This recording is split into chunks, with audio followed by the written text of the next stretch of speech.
Bonsoir à tous, bienvenue dans Plus d'Actu. Il y a 25 ans, une ribambelle joyeuse et colorée déferlait pour la première fois dans les rues de Bruxelles. Ce 27 mai 2000, la Zineke Parade était née et elle est encore bien vivante aujourd'hui. Pas de parade toutefois cette année, la prochaine aura lieu en 2026, mais une fête quand même, dimanche au QG de la Zineke, place Mazui. Ce soir, avec nos invités, on va revenir sur l'histoire, sur le futur aussi de ce carnaval pas comme les autres. Voilà des invités qui entrent sur notre plateau et que je vais vous présenter, en commençant par vous, Alessandra Esposito, bonsoir. Bonsoir. Vous êtes coordinatrice de projet à Zineke. Et puis j'ai le plaisir d'accueillir aussi Marcel Reidams, bonsoir. Vous êtes un des fondateurs de la Zineke. Première question pour vous, Marcel. Si je vous demande le souvenir qui vous reste de ce 27 mai 2000, vous diriez quoi?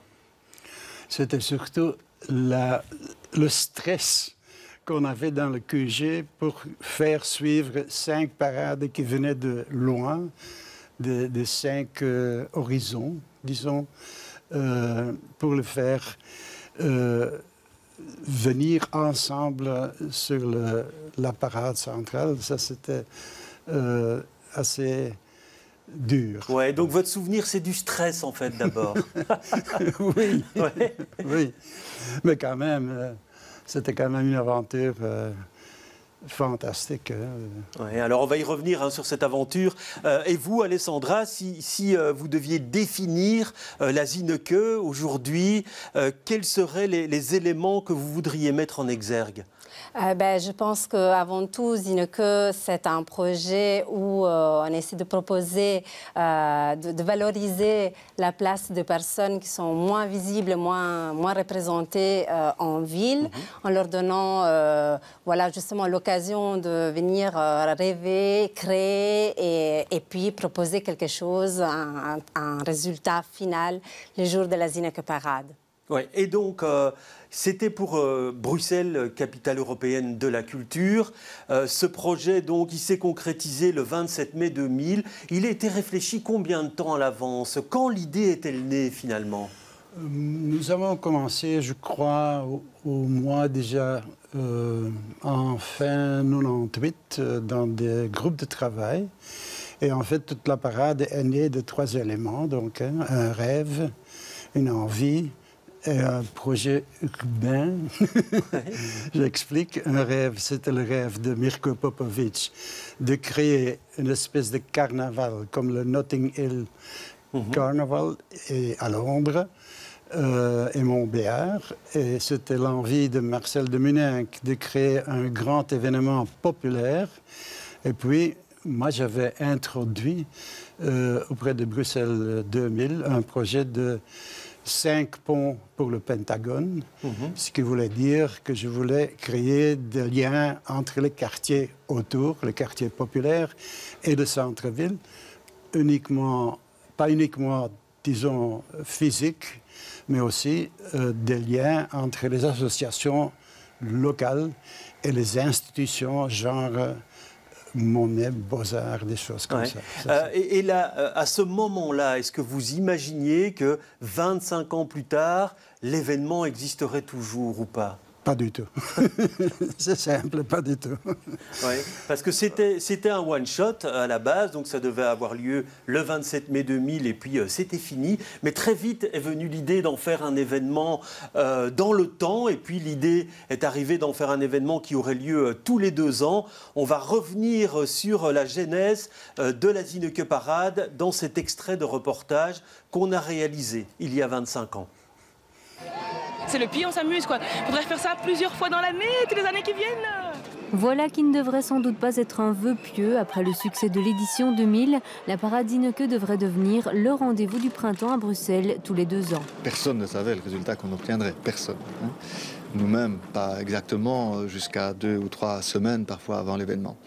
Donc tout le monde a montré son intérêt, directement et spontanément des pouvoirs publics et aussi certains sponsors qui nous ont bien suivis ont dit c'est important de pouvoir refaire ça, il faut mettre en place les conditions pour le refaire.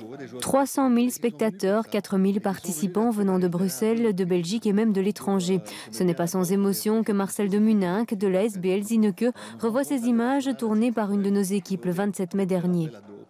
Voilà la bande Zinneke et qui a rencontré ses amis de la bande de Beauvais, les Français, donc ils ont fait des choses ensemble aussi là. Et ceux-ci sont des groupes qui viennent de Molenbeek, qui Pop in Line encore, avec tous les danseurs funk, avec de formidables maquillages, comme vous voyez, des travaux sur les costumes qui sont tout à fait représentatifs. À chaque fois que je revois les images, d'abord ça me fait beaucoup sourire, je vois l'énergie que les gens, les participants ont mis. Vous savez qu'il faisait pas beau, hein? Il faisait pas beau, on a beaucoup d'images ensoleillées, mais ce jour-là il faisait froid. Il y avait du vent et il est tombé quelques averses, y compris de grêle, hein, ce jour-là. Mais ça n'a arrêté personne. Et ça, je suis toujours tellement fier pour eux, vraiment. Hein. Parfois, je me dis qu'on peut dire que ce jour-là, Bruxelles était une ville dont le prince était un Zinneke. Hein. Et donc, c'est eux les héros de la journée, c'est vraiment eux. Le prochain rendez-vous est prévu pour le printemps 2002. Quelques améliorations seraient apportées, comme un meilleur encadrement par les artistes, une plus grande participation des écoles, notamment artistiques. Mais le principe doit rester le même. La parade est non professionnelle. Elle est faite par et pour tout le monde, une sorte de grand carnaval à la bruxelloise. Ouais, je vous ai vu réagir, hein. Ça vous rappelle des souvenirs, hein, certains de ces chars. Certainement. Des souvenirs lointains, mais qui sont quand même très, très vivants encore. Ouais.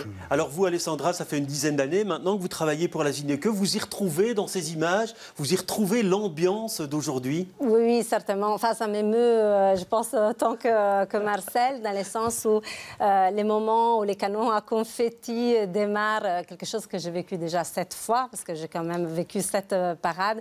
C'est un moment inoubliable et on le voit dès le départ, on le voit dans les visages des participants, à quel point c'est vraiment le point d'orgue de tout un trajet participatif. Ils ont certainement vécu beaucoup de choses et à ce moment-là, c'est le moment où on va célébrer. Et c'est très important aujourd'hui de prendre un temps pour célébrer la fin de quelque chose. Oui, alors le projet, c'était évidemment ce métissage, hein, métisser toutes ces cultures bruxelloises. Est-ce que vous diriez mission accomplie, Marcel Reidams, aujourd'hui ? Par rapport à ça, par rapport à cette volonté. Le rêve, il y est, le métissage qu'on souhaitait, est-ce qu'il y est également? Elle n'est pas du tout accomplie parce que Bruxelles change tellement. Quand on imagine comment Bruxelles était en 2000, comme c'est maintenant, la diversité est beaucoup plus grande. Il y a beaucoup plus de groupes de gens, d'immigrés qui sont venus des pays de l'Est, par exemple, qui n'étaient pas tellement présents encore en 2000. Et donc, chaque jour, c'est un défi. Chaque parade, chaque biennale, on doit dire, parce que ce n'est pas uniquement la parade, c'est toute la biennale qui est importante, est différent. Et à mon avis, le défi aujourd'hui est aussi grand qu'en 2000. Oui, le défi, il est là aujourd'hui, réussir à chaque fois à rassembler finalement cette mosaïque bruxelloise. Si, c'est absolument là. D'autant plus que, moi je dis souvent aux nouvelles collègues qui rentrent dans l'équipe Zinneke que faire coordination de projet en 2011, quand je suis arrivée dans l'équipe Zinneke, c'était faire, entre guillemets, que la parade. Aujourd'hui, c'est la parade et plein de petites choses en plus qui sont comme une sorte d'amplification, en fait, du travail de préparation de la parade. Parce qu'aujourd'hui, Zinneke a implanté aussi dans un quartier. On a un centre de production permanent, qui n'était pas le cas, certainement pas en 2000, mais non plus dans les biennales qui ont suivi. Donc c'est tout un travail de tissage de liens avec les quartiers aussi dans lesquels nous sommes. Oui, et pour vous, Marcel, est-ce qu'il y a vraiment une empreinte Zinneke aujourd'hui en région bruxelloise? Il y a certainement une empreinte Zinneke. Nous sommes tous des Zinneke, on dit toujours, parce que nous sommes tous d'origines différentes. Nous sommes tous des bâtards, pas des bazars. Et c'est ça qui fait la richesse de Bruxelles. Donc, oui. Et dans ce processus-là, qu'est-ce que la Zineke permet de faire à un moment donné?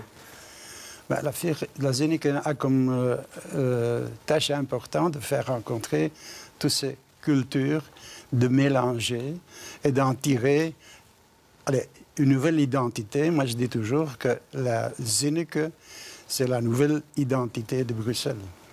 Oui. Est-ce que les gens qui participent à tous ces cortèges, et Dieu sait qu'ils sont nombreux, est-ce qu'il y a vraiment cette idée-là en tête de montrer ce qu'est Bruxelles aujourd'hui? Alors je dirais non, pas du tout. Ça, c'est que nous pouvons éventuellement, et qu'eux, elles, pourront dire après. Mais au début, quand on s'approche à Zineke, avant tout, il y a l'envie à la fois des participants, mais aussi de tous les tissus associatifs, de se mettre en jeu et d'expérimenter un trajet un peu inédit. Et donc, du coup, non, je dirais que la question d'identité, elle arrive dans un deuxième temps. La première question qu'on se pose, c'est qu'est-ce qu'elles vont faire, toutes ces personnes, ensemble? Parce qu'on crée des collectifs qui n'existent pas à la base. Donc, on propose à des personnes qui ne se connaissent pas du tout, qui viennent d'horizons vraiment très différents, de se rencontrer par les biais des ateliers et de l'expérimentation artistique. Et déjà, rien que se rencontrer et créer ensemble et prendre des décisions sur ce qu'on va proposer le jour de la Zineke Parade, ça prend un temps. La question de l'identité, je dirais, elle est vraiment secondaire. Alors, ce qui est sûr, c'est que maintenant, pour les dernières éditions et pour celle de Bruxelles 2000, il y avait évidemment un long travail de préparation avant la parade. On avait récupéré quelques images à l'époque, en 2000, de ces ateliers de préparation de la parade. Je vous propose de les voir tout de suite et on en parle juste après. Une chose est sûre, à Bruxelles, en l'an 2000, ça va bouger dans tous les sens. Et pour que personne ne perde la cadence, rien de tel qu'un bon carnaval. Masques et tambours descendront dans les rues le 27 mai prochain lors de la Zineke Parade. Ce défilé réunira par la musique et la danse des centaines de personnes de toutes origines. Un véritable message culturel est à la base de ce projet. On travaille beaucoup sur l'identité des Bruxellois, de toutes souches, francophones, néerlandophones, marocains, turcs, congolais, italiens. Donc on travaille sur la mise en valeur de toutes ces particularités culturelles et leur richesse ensemble. Cette nouvelle identité des Bruxellois du 3e millénaire, avec pour notion principale la création artistique. Les préparatifs de la Zineke Parade ont déjà commencé. À Saint-Gilles, l'Académie Abada Capoeira, la SBL Parcours et la compagnie française Azani se sont associés pour mettre sur pied la bande Zineke. Une trentaine d'adolescents ont participé fin août au premier atelier de Capoeira, cette danse issue de la culture populaire brésilienne qui symbolise la recherche du sens et de sa propre identité. Au-delà de simples figures, c'est donc tout un état d'esprit qu'il faut développer. Ce que nous, on désire faire, c'est vraiment ouvrir à la population la danse. Et par ce biais, qui est une danse populaire, on pense vraiment que ça peut toucher aussi une dynamique populaire. Donc, par ce biais-là, on peut amener les gens à apprécier la danse dans leur corps et apprécier la danse aussi quand ils vont au spectacle, quand ils regardent. Donc, c'est vraiment une rencontre d'artistes avec des amateurs et sans discrimination. Voilà, donc ça c'était un atelier 99. Ça se passe toujours comme ça, des ateliers bien avant la parade pour la préparer? Bien sûr, la temporalité peut être différente de groupe à groupe parce que pas tous les groupes se ressemblent évidemment. Il y a une très grande hétérogénéité, je dirais, dans les projets. Il y a des groupes qui commencent bien en amont, 9 mois en amont, par exemple les écoles avec l'organisation en année scolaire.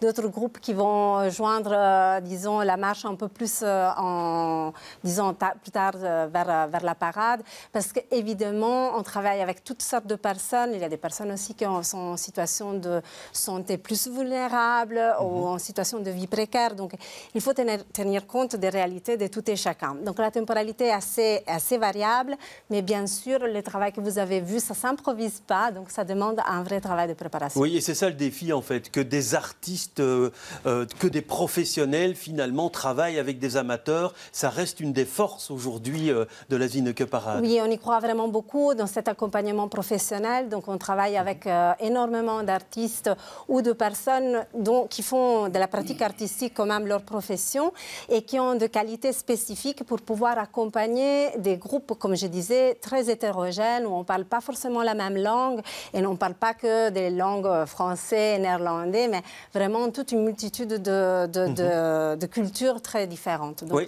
Alors, à l'époque, est-ce qu'il a fallu convaincre finalement les responsables politiques?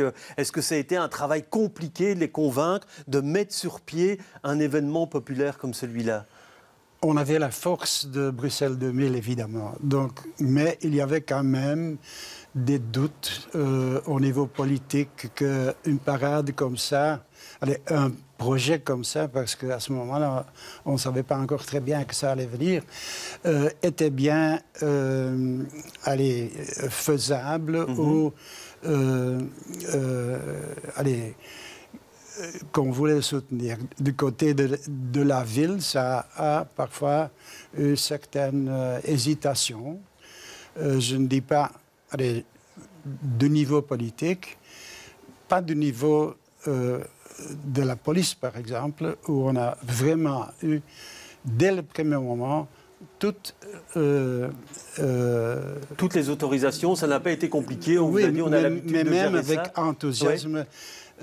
Je peux peut-être raconter un détail ou quoi dans ça.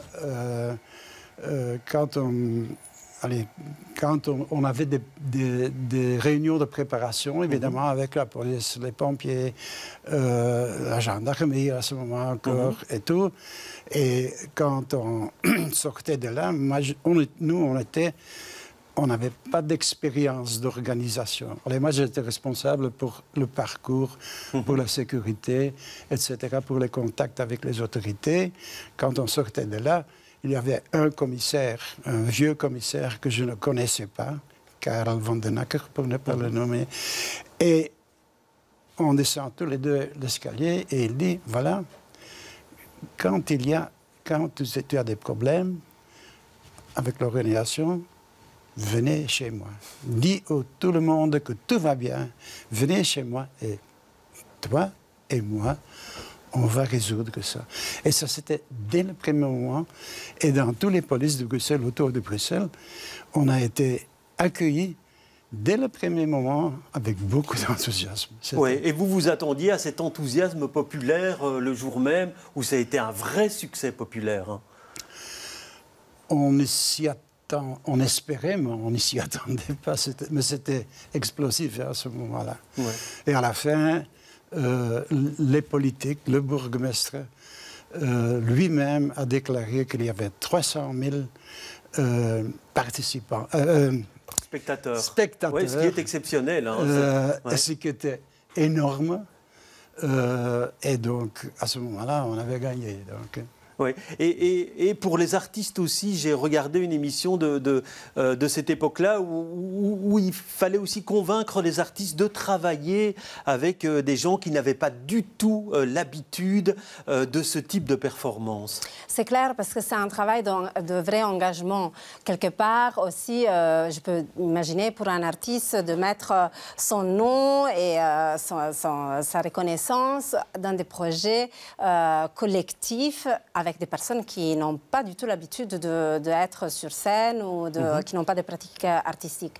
Et d'autant plus que nous, on cherche des qualités très spécifiques. Donc, pas n'importe quel artiste pourrait prendre en charge un tel projet.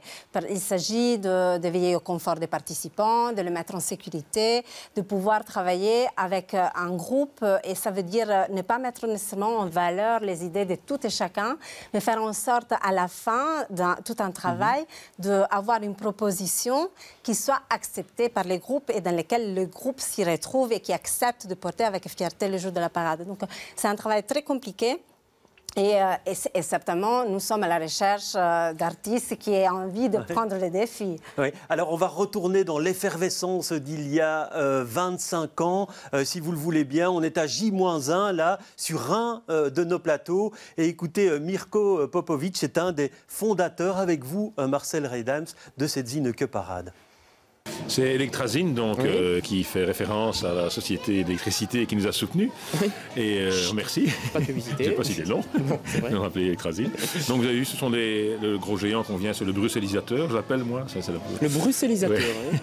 Alors ici, ce sont toutes sortes de fabrications. Regardez, il y a tout un atelier de fabrication en permanence. Oui. Donc ça, c'est Fancy Begas, qui est metteur en scène. Ici, c'est le géant qui dort, qui est dans le cortège. Les échasseurs, je dis parfois échassiers, chasseurs. De quel groupe? Ça, c'est le groupe Parade Nord, je pense.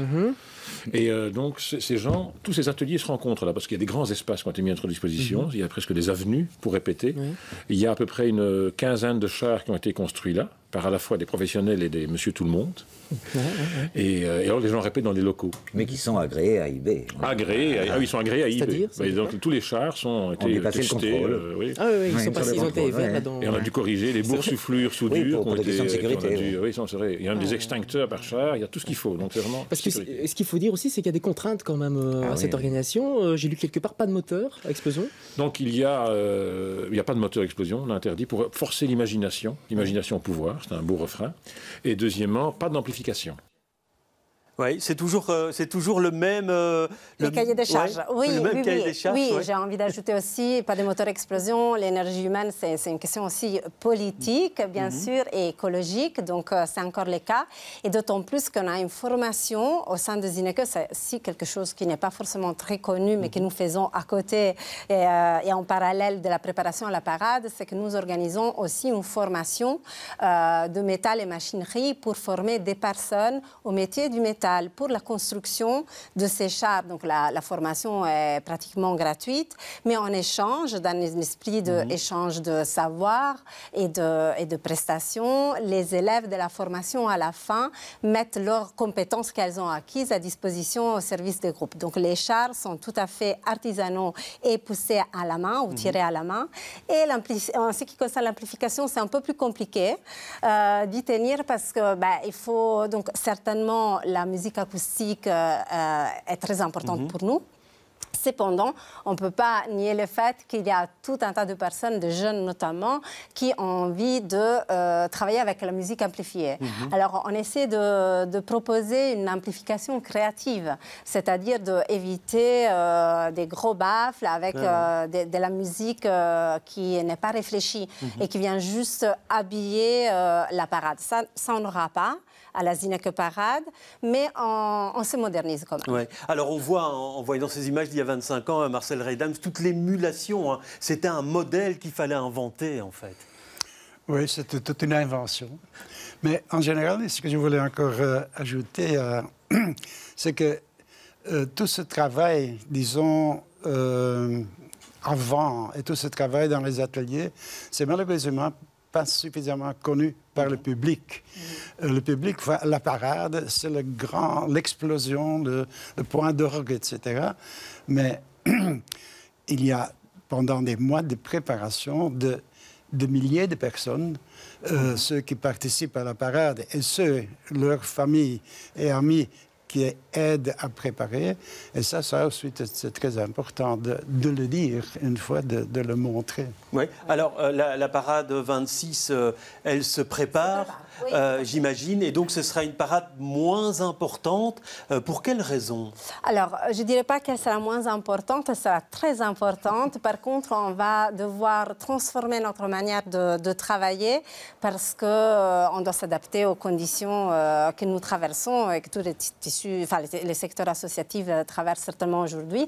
Donc, c'est-à-dire on va former moins de zynodes, donc les groupes que vous avez vus défiler, mais les zynodes vont être très accueillantes. Donc, on permettra quand même à toutes les personnes qui vont toquer à notre porte de participer à la Zineke Parade, mais on a envie aussi d'augmenter les salaires des artistes avec lesquels on travaille, de valoriser tout ce travail justement que Marcel cite et de mettre en valeur ça, et cela ne peut pas se faire en réduisant un tout petit peu les nombres de projets. Oui, alors Alessandra, il reste moins d'une minute. On va parler de la fête de dimanche. Qu'est-ce qui va se passer? Qu'est-ce qu'il faut déjà dire de cette fête aujourd'hui? Alors, la première chose, c'est que c'est inédit et que ça va être peut-être un moment qui va construire la future histoire. Parce que si on parle de l'histoire des Zineke, on va fêter les 25 ans. Donc c'est une programmation qui relie l'histoire avec l'époque d'aujourd'hui.